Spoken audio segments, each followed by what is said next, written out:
Leafs things that I think I'm ready to talk about, maybe, sorta. So, the Toronto Maple Leafs did a thing. In fact, they've done several things since the last time I've made a video about them. For example, they signed Jason Spezza, but I've been a little busy with the Stanley Cup playoffs. I wish they were too! Anyway, Jason Spezza, 1-year deal, $750 grand. Last year it was $700 grand. It goes up $50,000. It's a lot for us, but not really for him.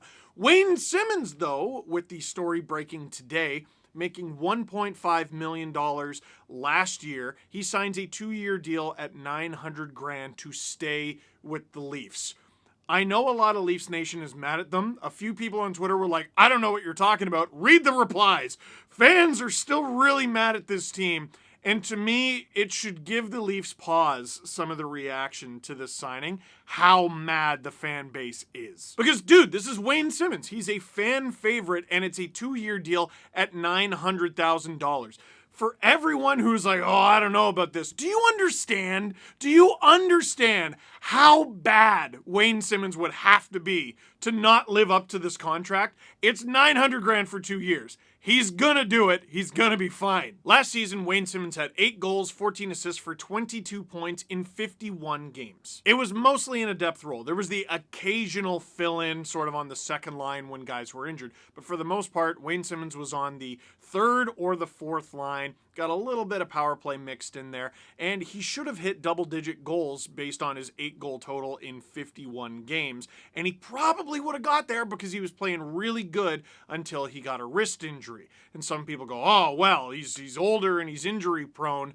He accidentally blocked a shot, man. Do you think he meant to do that? Do you think he meant to do any of that? It's hockey. Stuff happens sometimes, and that is an incident where something happened. But one thing I really took from that injury, and you can go back, you can watch my LFR videos, I talked about it.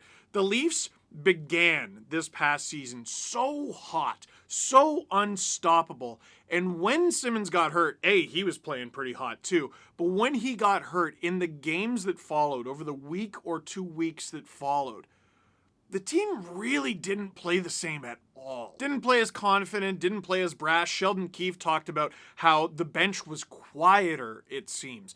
I like the Toronto Maple Leafs with Wayne Simmonds on the team. I think he brings something that can help the rest of the team. You're all getting way too caught up in, all right, how many goals does he get? How many points is he going to get? I'm going to say a word that a lot of people find nauseating, but intangibles. He definitely brings that to this team. And is there anything that this team lacks more? Not to mention, Jason Spezza has already gotten to do this, but Wayne Simmonds has never been a Toronto Maple Leaf with a full building. And I would hate for him to end his Leafs tenure without getting that experience, to be a Leaf in front of Leafs fans. He only got the one game, I think it was 550 fans in Game 7, and well, let's not talk about that game! I'll say about Wayne Simmonds what I said about him last year when the Leafs signed him. He is not there to fight fights for the Leafs. Oh, he'll fight, but he's not there to fight every fight. He is there to drag the rest of the team, willing or unwilling, into the fray. And here's another thing with the Wayne Simmonds signing, because I've seen some people joke about running it back. And I agree that you can't just run the exact same team back. But the Spezza signing, the Simmonds signing, they don't prevent you from doing anything. They both make under $1 million. Okay, here's one for you. You can have a full season of Jason Spezza and Wayne Simmonds, or you can have a full season of Ilya Mikheyev. Which would you prefer? Doesn't matter because they both cost the exact same amount of money against the cap, and all 3 of them are Leafs. The Leafs definitely need more of something. I think we can all agree with that, but one thing they do not need less of is Wayne Simmonds. Now, on the note of Mikheyev, Simmonds, and Spezza, Mikheyev, unlike the other 2, is exempt in the expansion draft. The Leafs do not have to protect him, and Seattle cannot claim him. Spezza and Simmonds, they can. Now, I've been saying for a while that the Leafs are going to be doing the 4-4, probably protect 4 forwards, the big 4, Matthews, Marner, Nylander, and Tavares. And then on defense, I think it makes sense for them to protect Riley. Doesn't make any sense to lose him for nothing. Protect Brody and Muzzin, and also Justin Hall, who, again, I just don't think it makes sense to lose him for nothing. And now I'm seeing people go, oh, the Leafs may have to protect Wayne Simmons because, well, Seattle's going to be all over that. Guys, I don't see it. I don't see them claiming Jason Spezza because he's in his late 30s. He's signed to just 1 year. And last year, when he was placed on waivers, he straight up told everybody, do not claim me. I'll just retire. Simmons, I don't know if he would just retire, but he very clearly does not want to go to Seattle, the West Coast of all places, when he wants to be home so bad that he was willing to sign a 2-year deal with the Leafs, and prior to that accepted a trade to Buffalo to be closer to his dog, if I remember correctly. And that to me just gave me a new gauge on life. Like for friends, relationships, what have you. Do they love you enough to accept a trade to the Buffalo Sabres? Wayne Simmons does. Now, why? Because of all the criticisms that people have said, oh, you know what, he's going to be in his mid-30s and he's had all these injuries to deal with over his career. Why would Seattle claim him then if that's the case? Once again, let's take a look at the Leafs Seattle situation. This is on Cap Friendly, obviously the mighty Cap Friendly. So I've protected 4 guys up front: Matthews, Tavares, Marner, and Nylander. And then on defense, Muzzin, Brody, Riley. Now, I either have one more spot if I want to protect Justin Hall, or I have 3 more spots at forward. Which would you choose? Here, let's put the team next to me. Did I do a good job in editing? Here it is.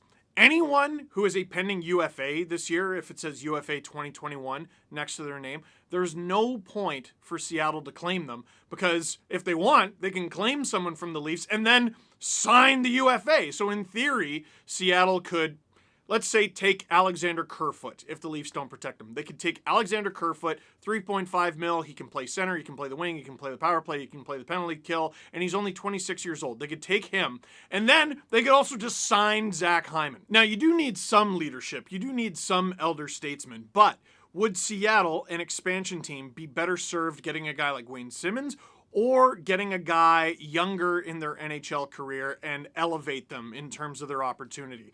Maybe a guy like Pierre Engvall, or probably more likely a guy like Joey Anderson, who has a decent amount of NHL experience, even though he doesn't really have it with the Leafs, and he's signed to a couple more years. What about a guy, even like Dennis Malgin, I think makes more sense than Simmons. I think there's a delicate dance you need to perform with an expansion team where you got to put together the best team possible, but you're also going to want guys who are willing to be there.